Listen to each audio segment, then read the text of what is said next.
रामायण में भगवान राम व केवट के बीच का सुंदर प्रसंग। केवट उन लोगों को कहा जाता था जो अपनी नाव में बिठाकर लोगों को नदी पार करवाते थे। जब भगवान राम अपनी पत्नी सीता व भाई लक्ष्मण के साथ 14 वर्षों के वनवास पर निकले तो रास्ते में उनकी भेंट अपने मित्र निषाद राज से हुई। भगवान राम को गंगा पार करवाने के लिए निषाद राज एक केवट को बुलाते हैं। वह केवट भगवान राम को भली भांति जानता था।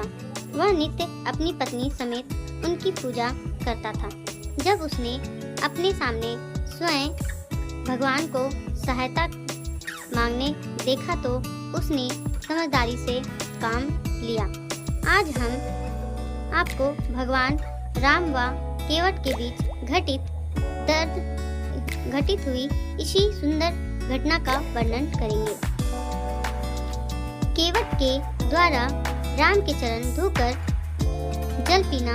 जब निषाद राज ने केवट को कहा कि वह अपनी नाव में भगवान राम को माता सीता व लक्ष्मण सहित गंगा के उस पार लगा दे तो केवट ने मना कर दिया। केवट ने कहा कि उसने सुना है कि श्री राम के चरण अद्भुत हैं। वह उनके चरणों की धूल किसी चमत्कारी जड़ी बूटी से कम नहीं है। लोग इनके चरणों की धूल पानी को लालायित रहते हैं, इसलिए मैं पहले इनके चरण धोऊंगा व फिर इन्हें गंगा पार कराऊंगा। केवट के द्वारा यह हठ किए जाने पर निषाद राज व लक्ष्मण क्रोधित हो गए, किंतु भगवान श्री राम केवट का आशय समझ गए थे। वे दोनों का क्रोध ही भगवान श्री राम से केवट ने स्वयं ही भगवान श्री राम से कहा कि वह उनके द्वारा माता अहिल्या को पत्थर से महिला बना देने की कथा को जानता है। जब वे एक कठोर पत्थर को एक नारी में परिवर्तित कर सकते हैं तो मेरी नाव तो एक लकड़ी की बनी है। केवट ने कहा कि यदि मेरी नाव भी आपके पैर पड़ते ही किसी और रूप में परिवर्तित हो गई तो मेरी आजीविका का साधन चला जाएगा। उसने कहा कि वह अपने परिवार का भरण पोषण इसी नाव के सहारे करता है। वह यदि यही नाव नहीं रहेगी तो उसके जीवन का सहारा छिन जाएगा। इस तरह केवट ने प्रभु के बिना चरण बुलाए उन्हें गंगा पार करवाने से मना कर दिया। भगवान राम को केवट के हठ के आगे झुकना पड़ा व उन्होंने हाँ कह दिया। इतना कहते ही केवट ने अपनी पत्नी से एक जल का पात्र मंगवाया। वह गंगा के पानी से प्रभु श्री राम के चरण धोए व उस जल को ग्रहण किया। इस तरह केवट ने न केवल भगवान के प्रति अपनी शक्ति सिद्ध की अपितु भगवान के चरण कमलों का जल ग्रहण कर स्वयं का उद्धार किया। केवट के द्वारा स्वयं को भव सागर पार करवाने का वचन लेना। तुम भी केवट, मैं भी केवट। इसके बाद केवट ने तीनों को अपनी नाव में बिठाया व खुशी खुशी गंगा के उस पार लगा दिया।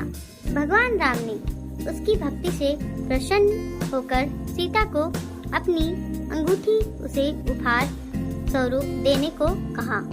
माता सीता ने अपनी अंगूठी निकालकर केवट को देनी चाहिए, लेकिन केवट ने इसे लेने से मना कर दिया। जब भगवान श्री राम ने इसका कारण पूछा तो केवट ने उत्तर दिया कि जो व्यक्ति समान कार्य करते हैं वे एक दूसरे से पैसे नहीं लिया करते। जैसे कि एक नाई दूसरे नाई के बाल काटने के पैसे नहीं लेता, उसी प्रकार एक केवट दूसरे केवट से पैसे कैसे ले सकता है?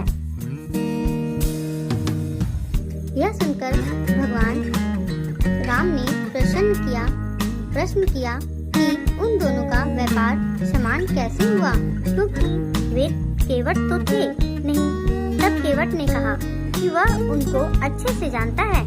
वह इस मृत्यु लोक में केवट की भूमिका निभाता है, तो वही भगवान श्री राम मनुष्य को जीवन मृत्यु से मुक्ति दिलाकर भवसागर की नाव पार करा देते हैं।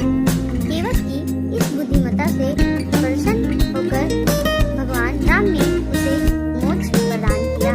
भगवान राम ने उसे मृत्यु के बाद मोक्ष प्राप्ति का वरदान दिया। केवट के प्रसंग से शिक्षा। इस प्रसंग से हम सभी को यह शिक्षा मिलती है कि हमें सब पता होने के बाद भी हम भगवान से भौतिक वस्तुओं की मांग करते हैं। वह उसी के सुख दुख में खोए रहते हैं। यदि वह केवट भी उस समय सोने की अंगूठी ले लेता तो वह उसे मोक्ष के रूप में मिले उपहार के सामने तुच्छ होता। इसलिए अपने जीवन में भगवान से सुख शांति व जीवन को सफल बनाने की कामना करें, न कि